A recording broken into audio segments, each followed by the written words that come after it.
मेरे प्यारे विद्यार्थियों, आपको जो दो ये 8 ग्रेड अभ्यास पुस्तकें दी गई हैं, विज्ञान गणित और सामाजिक विज्ञान एक में है, दूसरे में हिंदी अंग्रेजी और संस्कृत है। तो ये कक्षा 8वीं की तीनों जो इस प्रकार से हमें जो 8 ग्रेड अभ्यास पुस्तकें हैं, इनमें 3-3 विषय दिए गए हैं।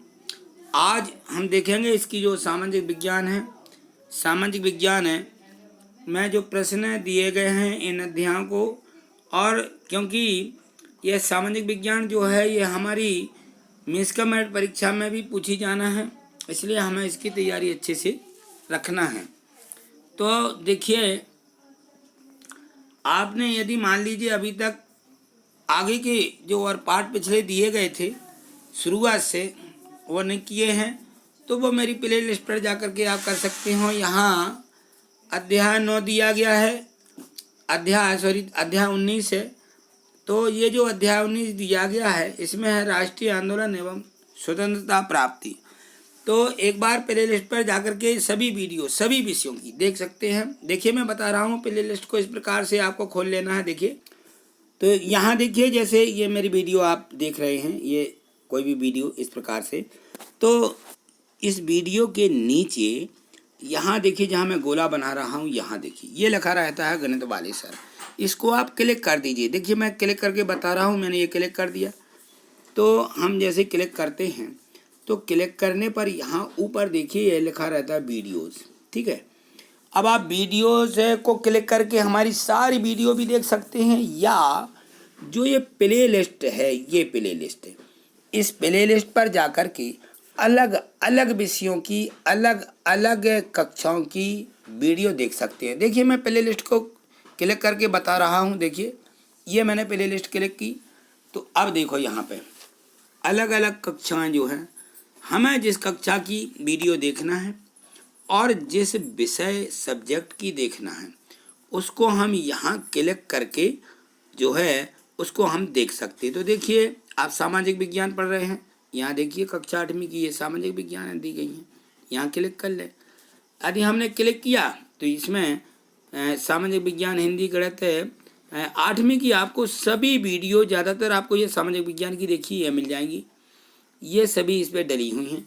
तो आप एक तरफ से सभी विषयों की जो है इसकी लिखाई कर सकते हो और इनको समझ सकते हो। तो प्ले लिस्ट पर जा कर के आप इसको देख लीजिए, और मैं इनको व्यवस्थित करके फिर से डाल रहा हूँ कि सामाजिक विज्ञान हो जाए, हिंदी हिंदी, अंग्रेजी अंग्रेजी, संस्कृत संस्कृत, सारे विषयों की जो ये प्ले लिस्ट मैंने बनाई है, सभी विषय इसी प्ले लिस्ट पे आपको कक्षा 8वीं के मिल जाएंगे। ठीक है, अब हम देखते हैं अपने प्रश्नों को। देखिए, तो यहाँ देखिए ये दिया गया है अध्याय 19 राष्ट्रीय आंदोलन एवं स्वतंत्रता प्राप्ति। इसके पहली वाली वीडियो जो 18 तक की हैं वो आपको उसी प्ले लिस्ट पर जाकर के देख लीजिए, सभी आपको उस पर मिल जाएंगी। ठीक है, हम आगे के प्रश्नों को देखते हैं। प्रश्न 1 देखिए, इसमें है राउलेट एक्ट का पूरे देश में क्यों विरोध किया गया। तो इसका उत्तर है कि जो राउलेट एक्ट था इसका विरोध इसलिए किया गया, पूरे देश में विरोध हुआ है इसका, कि ब्रिटिश सरकार द्वारा, किसके द्वारा, ब्रिटिश सरकार द्वारा क्रांतिकारियों के मुकदमे में जल्दी सुनवाई और अपील का अधिकार छीनने के उद्देश्य से यह पास किया गया था। तो इस प्रकार से इनका विरोध हुआ है। ठीक, अगला प्रश्न देखिए, प्रश्न क्रमांक 2 दिया है कि खिलाफत आंदोलन चलाए जाने के मुख्य उद्देश्य क्या थे। तो जो खिलाफत आंदोलन है, खिलाफत आंदोलन का मुख्य उद्देश्य है अंग्रेजों के द्वारा तुर्की के खलीफ को पद से हटाने तथा मुसलमानों की भावना को ठेस पहुंचाने का विरोध करना था। मुसलमानों की भावना को ठेस पहुंची थी इससे, इसलिए खिलाफत आंदोलन चलाया गया।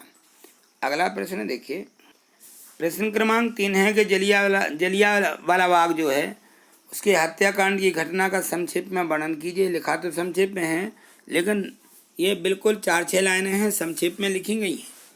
नहीं तो ये जलियांवाला बाग का हत्याकांड जो हुआ है बहुत लंबे पेजों में दिया गया है, उसका थोड़ा सा संक्षेप है, आपको इतना तो लिखना ही पड़ेगा, तब तो ये इसकी कुछ लाइनें पूरी होती हैं कि किस प्रकार जलियांवाला बाग का हत्याकांड हुआ है। तो यहाँ देखिए, जलियांवाला बाग का हत्याकांड को इतिहास के सबसे बड़ा गोलीकांड माना जाता है। ठीक है, और जलियांवाला बाग नरसंहार के इतिहास का सबसे बड़ा गोलीकांड का माना जाता है, जब ब्रिटिश शासन की क्रूरता का गवाही देता है। कहा जाता है कि करीब 102 साल पहले 1919 में 13 अप्रैल को हुए इस हत्याकांड को 1650 राउंड फायरिंग हुई है, जिसमें 379 लोगों की मौतें हुई थी। तो आप इसको इस प्रकार से लिख सकते हो, और थोड़ा सा यदि मानो चाहो इसमें तो इसको इतना कम कर सकते हो। यहाँ से जो इतना दिया है इसको अलग कर दीजिए, इसको मत लिखिएगा, यहाँ से लिखिए। जलियांवाला बाग नरसंहार के इतिहास का सबसे बड़ा गोलीकांड इसलिए माना जाता है, यहाँ इसलिए लिख देना, इसलिए माना जाता है जब ब्रिटिश शासन की क्रूरता का गवाही देता है। कहा जाता है कि करीब 102 साल से पहले 1919 में 13 अप्रैल को इसका हत्याकांड का 1650 राउंड की फायरिंग हुई है, जिसमें 379 लोगों की मौत हुई है। तो इस प्रकार से आप इतना भी लिख सकते हो। ठीक, अगला प्रश्न देखिए। प्रश्न 4 दिया है कि स्वराज दल की स्थापना के क्या उद्देश्य थे। तो स्वराज दल की स्थापना के उद्देश्य स्वराज प्राप्त करना, सरकारी कार्यों में बाधा उत्पन्न करना, अंग्रेजों की नीतियों का विरोध करना, राष्ट्रीय चेतना का विकास करना और चुनाव लड़कर कौंसलों में प्रवेश करना था। ये था यहाँ के उद्देश्य। ठीक, अगला प्रश्न देखें। प्रश्न क्रमांक 5 दिया कि किन घटनाओं के कारण गांधी जी अंग्रेजों के असहयोग बन गए थे। ठीक है ना, असहयोग आंदोलन चलाया गया था। तो गांधी जी 1918 ईस्वी के बाद कुछ घटनाओं के कारण अंग्रेजों के सहयोगी बन गए, जैसे जलियांवाला बाग हत्याकांड और ब्रिटिश सरकार द्वारा युद्ध के दौरान किए गए इन वादों को मुकरना पड़ा उन्हें। तो इस प्रकार से वे उनके असहयोगी बन गए थे अंग्रेजों के, नहीं तो वे सहयोगी बने थे पहले। ठीक, अगला प्रश्न। प्रश्न 6 देखिए, इसमें है साइमन कमीशन के विरोध के क्या कारण थे। तो साइमन कमीशन के विरोध का मुख्य कारण तो था कि किसी भी भारतीय को कमीशन का सदस्य ना बनाया जाए और भारत में स्वशासन के संबंध में निर्णयों का विदेशियों द्वारा लिया जाना संभव था। तो इस प्रकार से ये विरोध के कारण थे। अगला प्रश्न देखिए। प्रश्न 7 दिया गया कि गांधी द्वारा हत्याकांड या दंडी यात्रा, गांधी द्वारा जो दंडी यात्रा की गई वो किस उद्देश्य से की गई थी।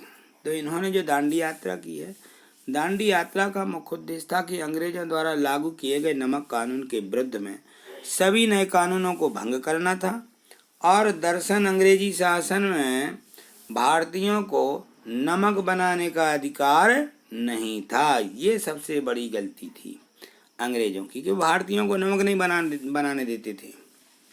ठीक, अगला प्रश्न देखिए। प्रश्न 8 दिया है स्वतंत्रता आंदोलन में कांग्रेस का लाहौर अधिवेशन 1929 महत्वपूर्ण क्यों माना जाता है।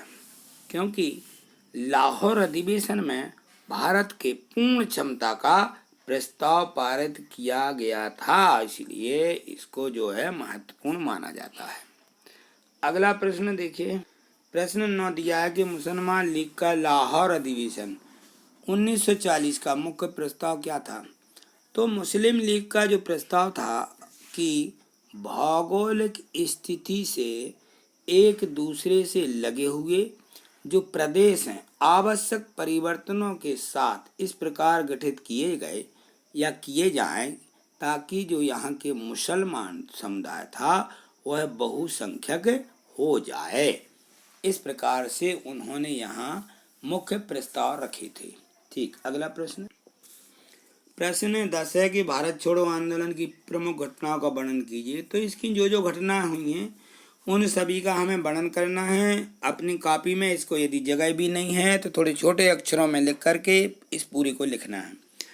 यहाँ देखिए, भारत छोड़ो आंदोलन द्वितीय विश्व युद्ध के समय 8 अगस्त 1942 को यह आरंभ किया गया था कि यह एक आंदोलन था जिसका लक्ष्य था कि भारत से ब्रिटिश साम्राज्य को समाप्त करना।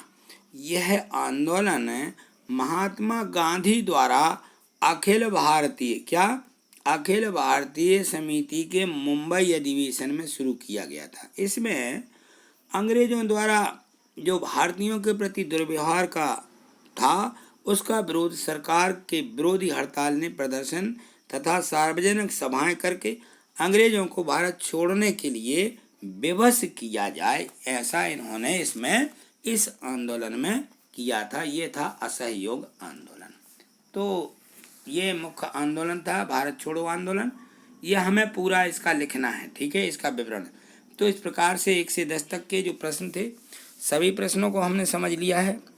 अच्छे से अपनी नोटबुक में भी इनको लिख लीजिए ताकि इनकी तैयारी हम मीन्स का मेरिट परीक्षा के हिसाब से भी कर सकें। इन्हीं सभी प्रश्नों को आपको पढ़ लेना है और बाकी की जो और तैयारी है मैं उसकी भी वीडियो अपलोड करूंगा मीन्स का मेरिट परीक्षा की अलग से, उनको आप देख लेना, उनको निश्चित ही देखना, जिससे कि इसकी तैयारी हो जाए और आप मीन्स का मेरिट परीक्षा में भी पास अच्छे से हो जाए। क्योंकि इसके पास होने पर कक्षा 9वीं से शासन 12,000 रुपया स्कॉलरशिप देती है।